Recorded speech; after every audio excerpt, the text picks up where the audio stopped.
Let me ask you this question as we get started today. Have you ever tried to fix something but it actually made it worse? Maybe it's a mess you try to clean up and you're just spreading the mess around at the beginning. Or I know I've done this. I've thrown away a lot of Slinkies in my day because there might be a little twist or tangle in the Slinky.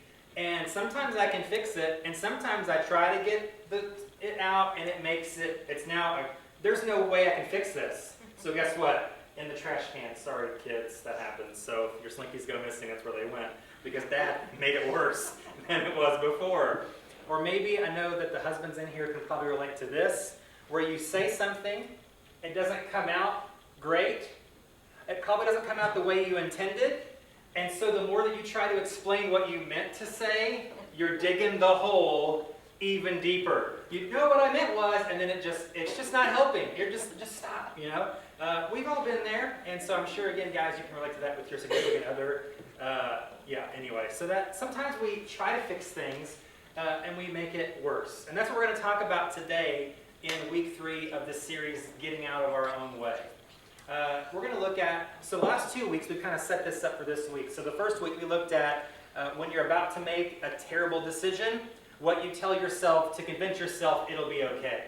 So we try to, I'll just kind of recap the beginning. We try to fix things sometimes and make them worse. That's what we're going to talk about today. So week 1 of this series, Getting Out of Your Own Way, we looked at why we try to tell ourselves that a terrible decision or an awful mistake will work out okay, even though we really know in our gut, in our heart, in our head, it will not turn out okay. And last week we looked at excuses as we kind of step into mistakes or see ourselves starting to go down the wrong road, or we're like, this is not going like I convinced myself it was. What do we tell ourselves? What excuses do we give to justify continuing down that road? And so today we're going to go one step further. We're going to kind of continue on with that idea. Today we're going to look at 4 excuses we tell ourselves after we've already just made a mess of a situation or a decision or relationship or conversation or opportunity or a whole segment of your life. You just exploded into bits.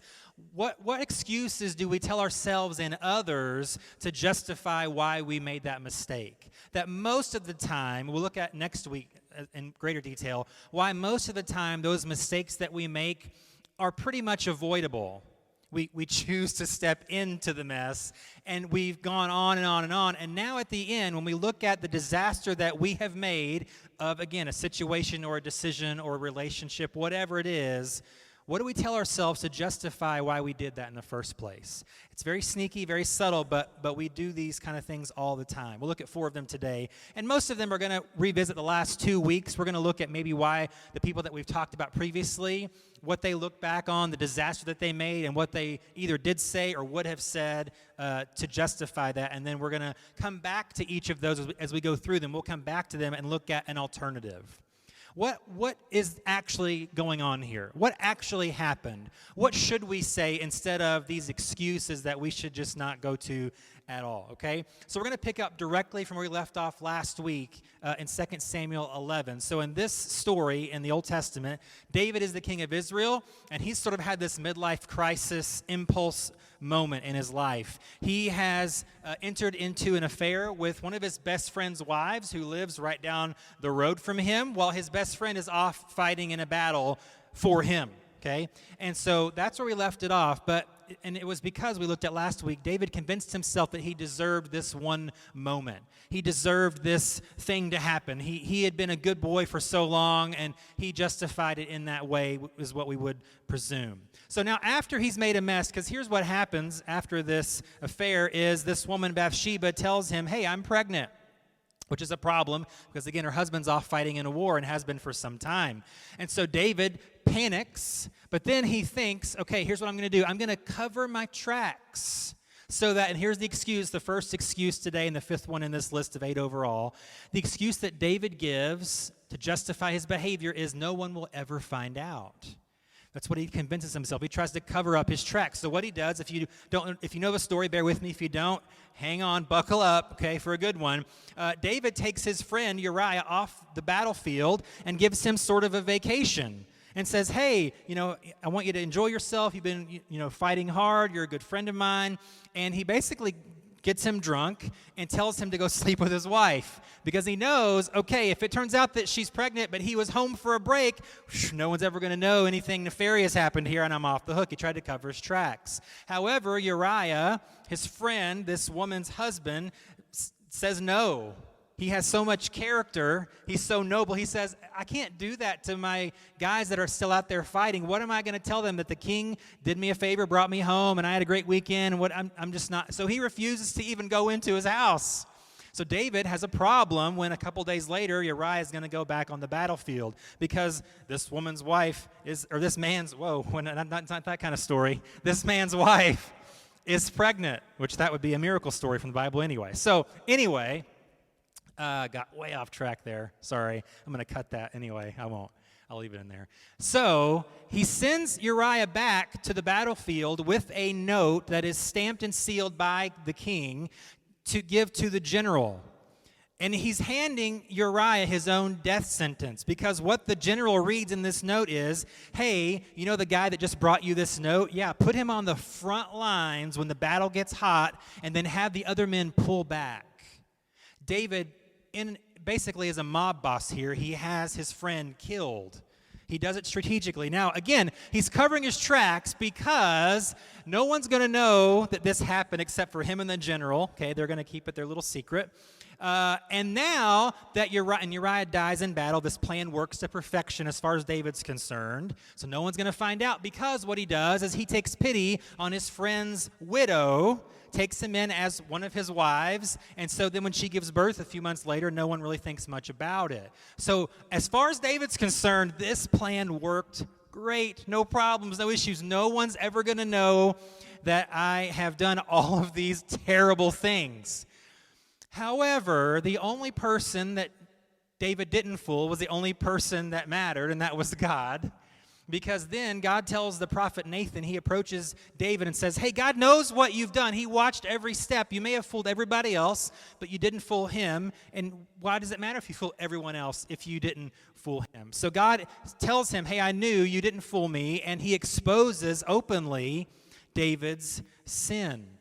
So we sometimes will justify decisions with this sort of plan. Well, if I cover my tracks, if I get rid of the paper trail, if I hush enough people, then this doesn't have to be an issue. Doesn't have to be a problem.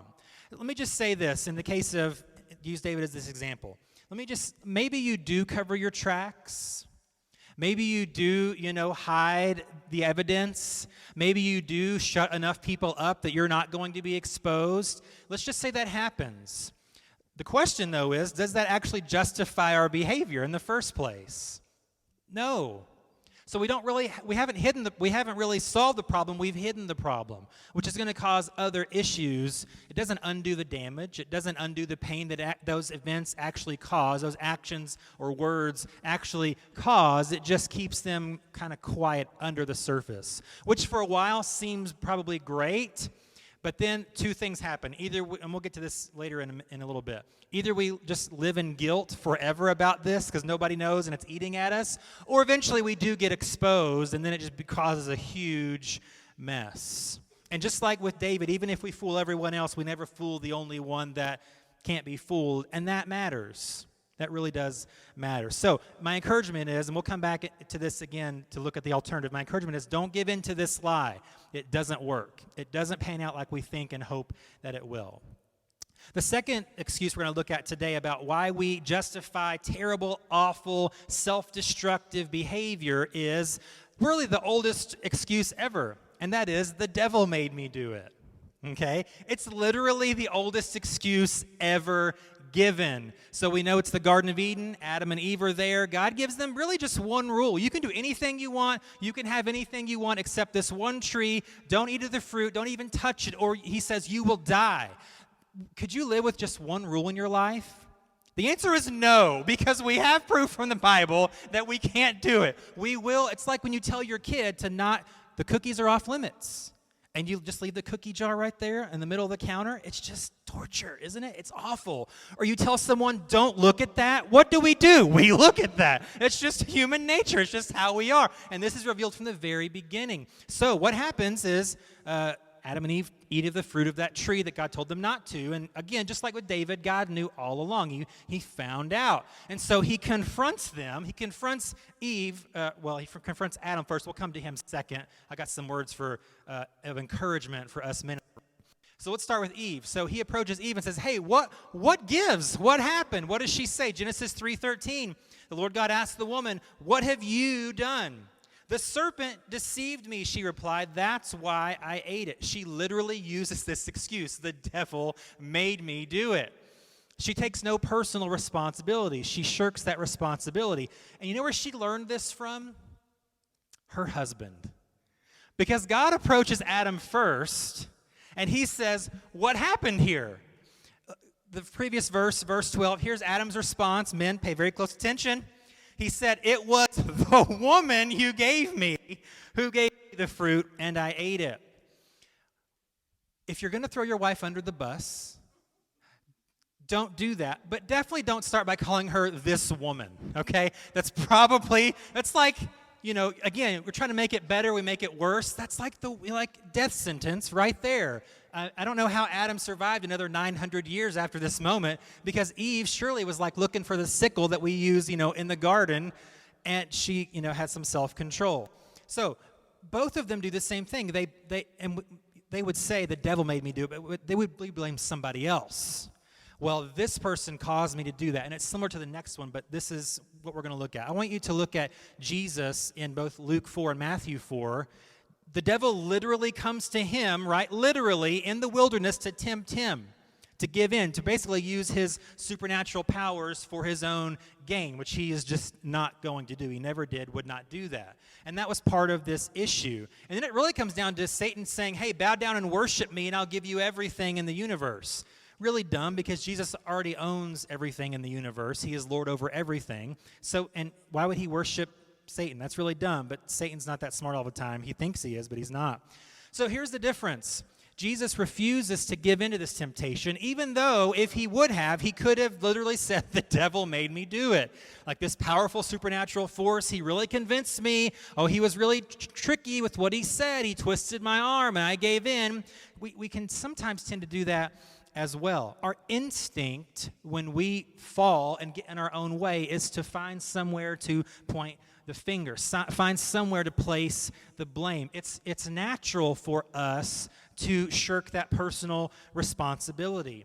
And again, I've said this every week, so let me say it again. Not every bad thing that happens to us is our fault, okay?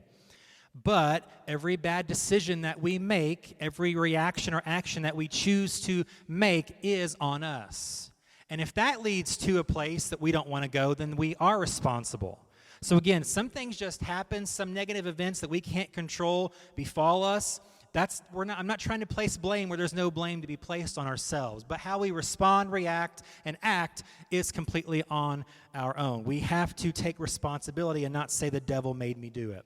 In a very similar vein, quickly, the third excuse that we'll use to justify terrible, awful, bad, negative, destructive behavior is, well, they did it, or similarly, they did it to me, so I can do it back to them. And go back to the first week of this series, in 1 Samuel 24, we have King Saul, and then David before he's king. He is the king's son-in-law, and Saul is literally going insane. He's losing his mind. And part of this paranoia, part of this anger gets directed toward his son-in-law, David, so he chases him around Israel night and day, trying to kill him with an army of about 3,000 soldiers, trying to chase David and a couple hundred guys who are loyal to him. And as we looked at 2 weeks ago, David has an amazing opportunity, and he actually has two of them, one we didn't cover, but he has two opportunities where Saul is completely exposed for David to kill him. Now, David would have the ultimate excuse. He's literally trying to kill me. I have to get him before he gets me. It's preemptive. So his excuse would be certainly completely valid, but as we talked about again 2 weeks ago, when David had these opportunities, he felt this tension. He felt this check that something's not right about this. Yes, I may be justified in doing this. I may have every right to do so. It may be for my own self-interest to act in this way, but something inside of me, really the Holy Spirit, is telling me to not go through with this. So David chose to do what is right, even though he had the right to do what maybe was wrong. I think that's an important thing to consider. So David did not do what he had the right to do because he wanted to do what was right.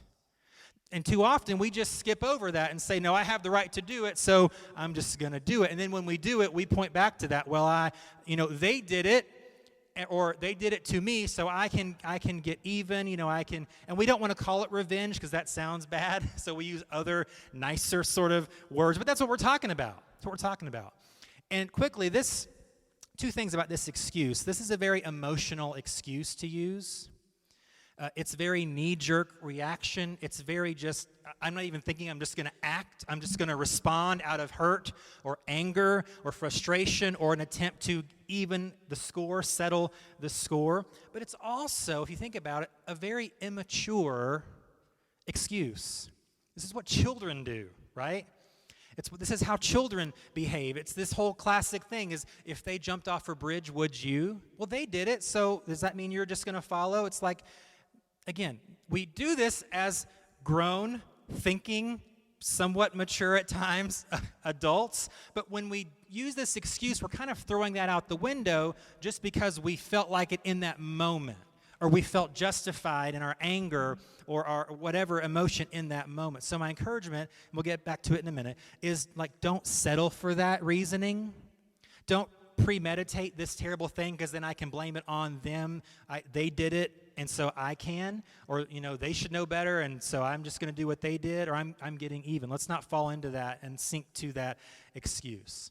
The fourth one that we'll look at, and then again, we'll come back to all four of these for a few minutes and look at alternatives. But the fourth excuse that we'll use once we've gotten in our own way is sort of this self-destructive spiral, and that is, I can't fix this.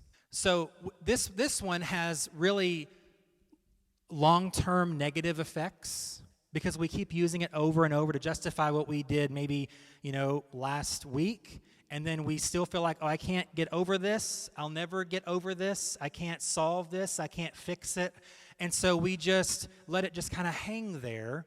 And so we get in our own way and stay in our own ways because we just feel stuck. We've convinced ourselves there's nothing we can do, nothing we can say, there's no wrong that we can make right, and so why even try? It comes back to this fear of, if I try to make it better, I'll probably just make it worse. So let's just leave it like a level 7 instead of going to like a level 10. Let's just leave it there.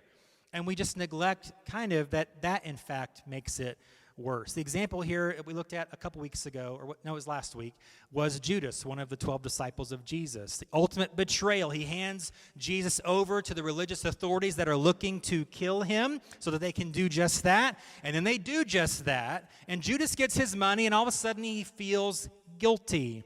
And so he tries to return the money to the religious authorities, and they say, we don't care about your money. You can keep it. You can have it. No problem. We're done here. We're out. And they just kind of leave him there in his guilt. And he just has this feeling, there's nothing I can do to fix this. There's nothing I can do to get over this. I've messed up way beyond what is even imaginable. And so in that despair, he takes his own life. Because he felt there's nothing I can do. He spirals and spirals and spirals, refuses to even try to do anything. Well, I guess he kind of at the beginning tries, but that fails and he quickly just quits. There's no hope here for him, and so he takes his own life. And here's the key. Maybe you can't fix whatever mess you've made.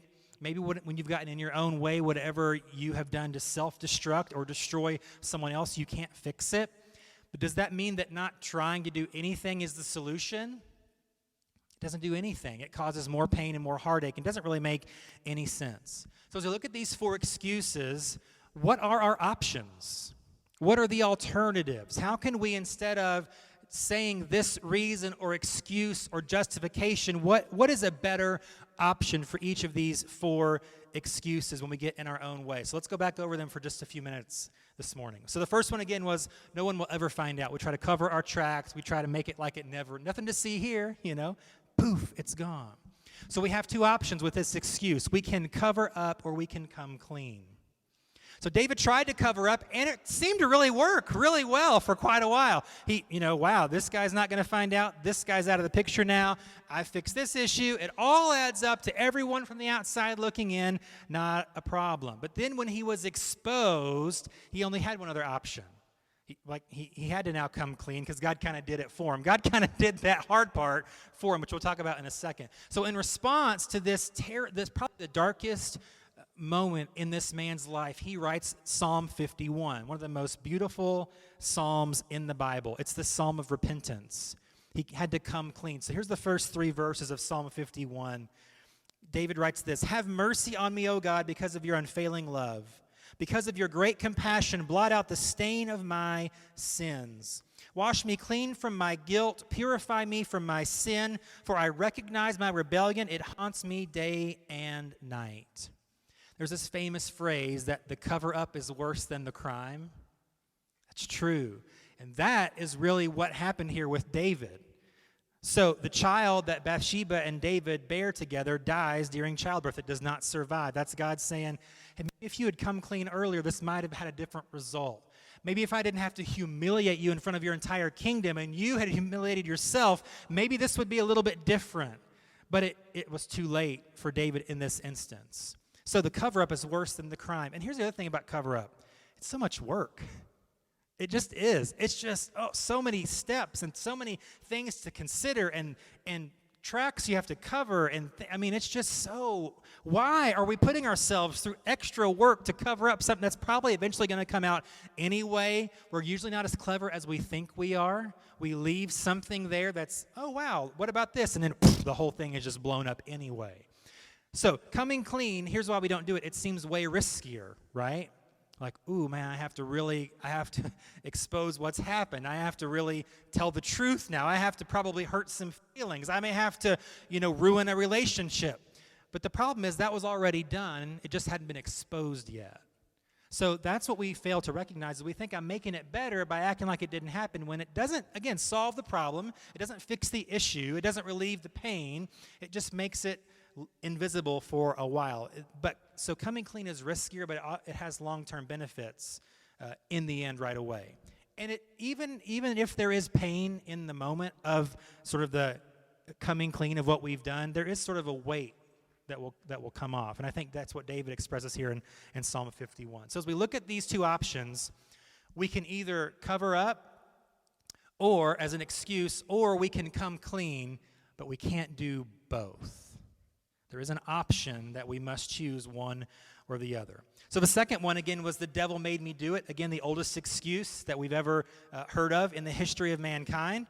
So there's, again, 2 options with this excuse. We can blame, which is the excuse, or we can bounce back. The blaming thing it hasn't worked. It really doesn't work. What does that actually accomplish? Because you know in your gut what you've done. You know in your heart what you're actually responsible for. And the people that you're blaming that are innocent, what do you have to gain by throwing them under the bus? What do you have to gain by making them the bad guy?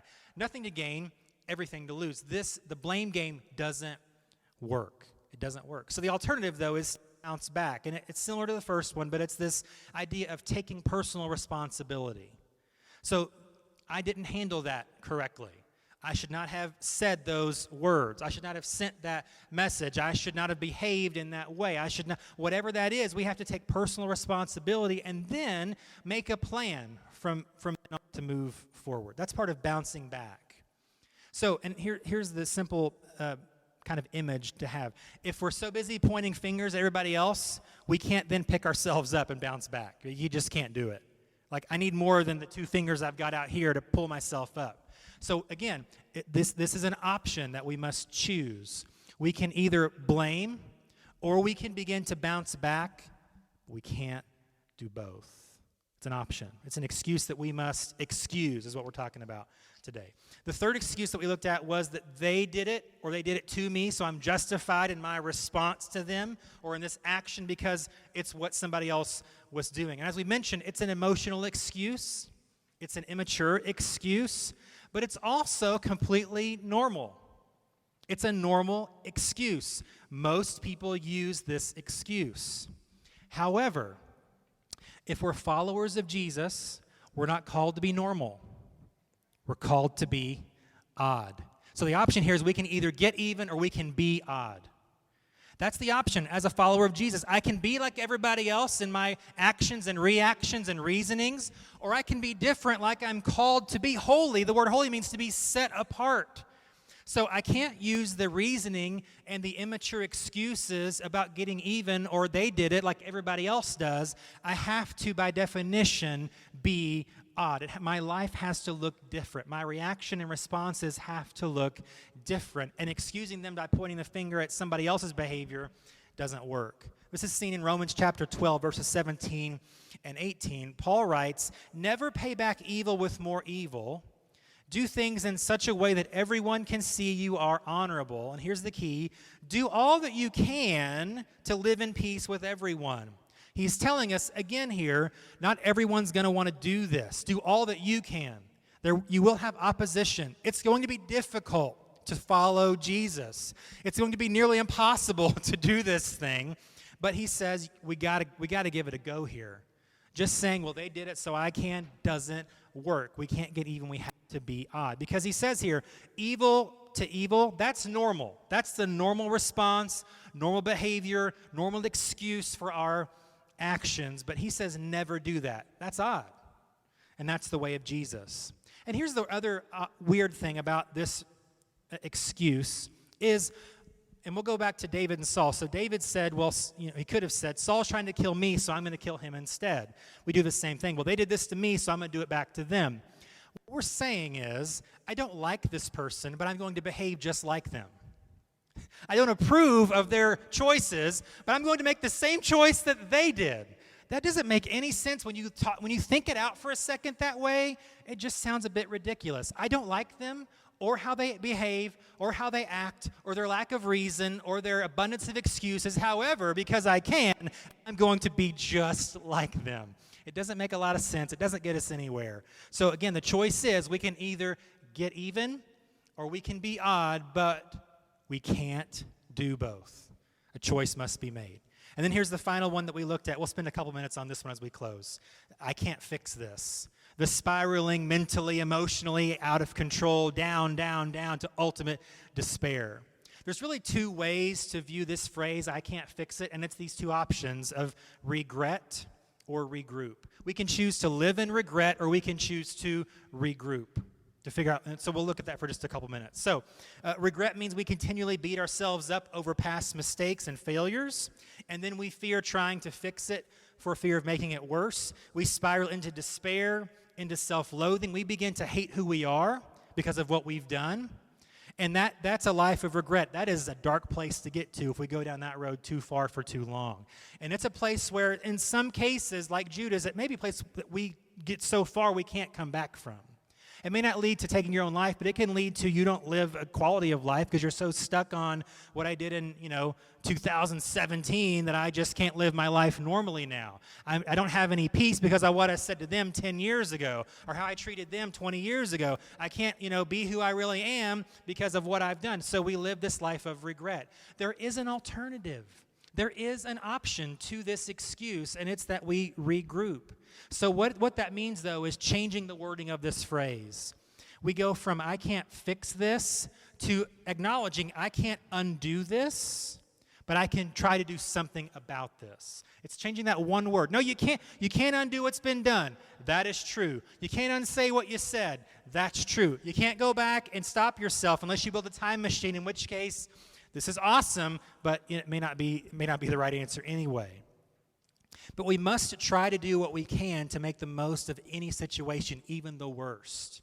So things like apologizing, allowing yourself to heal from whatever wounds you've inflicted on yourself and others, learning from mistakes and growing from them instead of repeating them over and over and over again.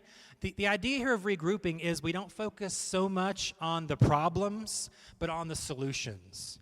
There is a balance to this, though, because you do have to focus on the problem to remedy what you can, to fix what you can, to apologize properly. Because if you just say, I'm sorry, for what? It's like you sometimes need to put a name to the apology. You have to put a face to the apology. You have to put an actual description, closed caption under that. You can't just say, oh, my bad. That doesn't really work, especially the deeper the hurt, the deeper the pain, the worse the decision, the longer that you've been in your own way.